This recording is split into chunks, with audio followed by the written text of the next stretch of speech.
Noah, to start with, being back in the halves with your old buddy Nic White, just can you talk about the relationship there from your Brumbies days and just the sort of comfort you get with him sort of next year as from up there?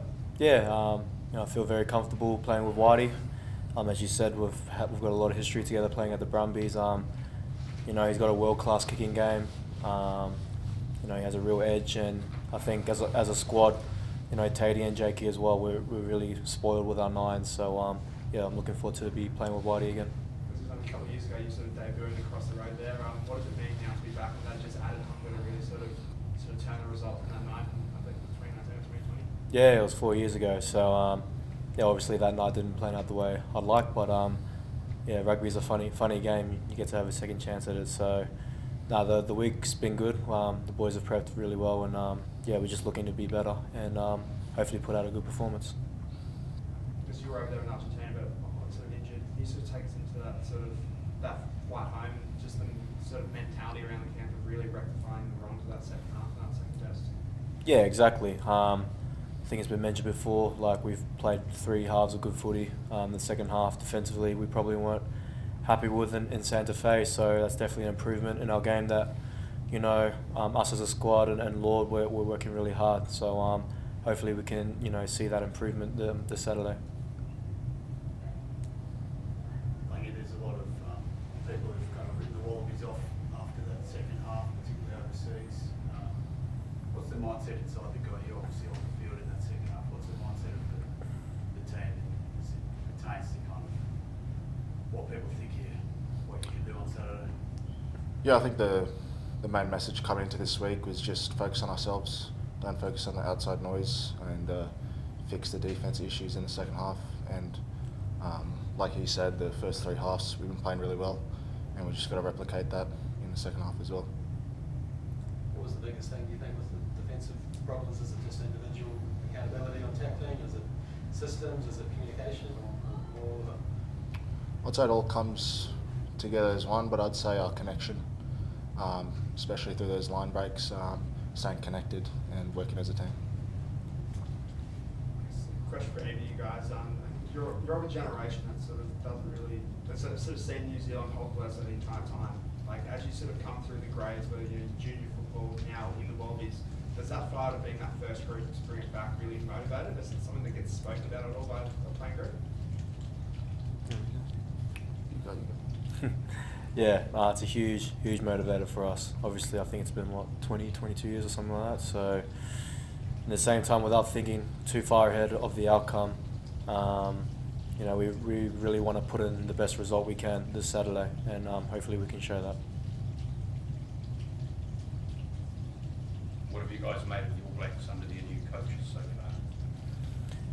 Yeah, I think they're looking real sharp at the moment. Obviously, Fraser's got an impressive resume in Super Rugby, winning multiple championships with the Crusaders. So, I think against South Africa they really took it to them, and I wouldn't expect anything less this Saturday at Accor Stadium. So, yeah, it'll be a real challenge, and we can't wait.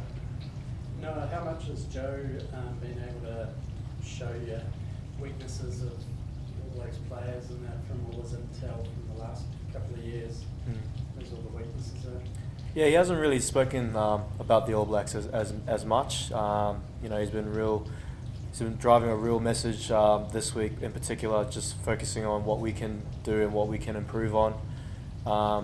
Because as a whole squad, caps-wise, we're pretty young. So again, we just want to keep improving game by game. The improvement trajectory, if that's the word. It's not linear. It goes up and down at times. So obviously Santa Fe was a bit down, especially in that second half. So we're going to look to bring that back up and just keep improving individually and as a team.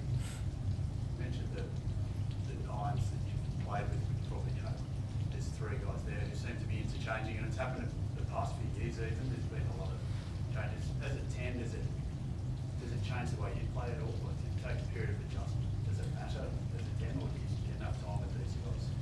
No, not really. I've spent 4 years with Whitey, Tate and Jake, and they're all great players and even better men.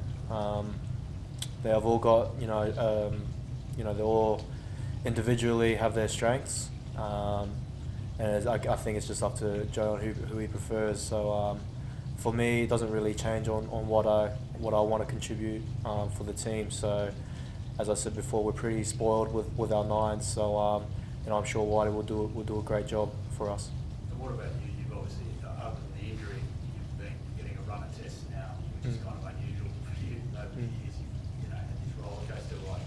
How's that been for you? Has that been a benefit, net positive to be able to just get that jersey and hold on to it? Yeah, it's been great. I've got much respect for Joe as a coach, and I feel like for myself, game by game, feeling more comfortable and just getting more consistency in my play, and hopefully this Saturday again I can take another step forward into just doing the best job I can for the team and try and put in a good result.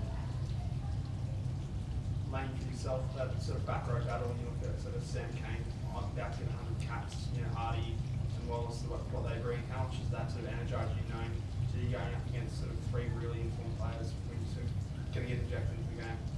Yeah, it's really exciting. I've looked up to them when I was a young kid.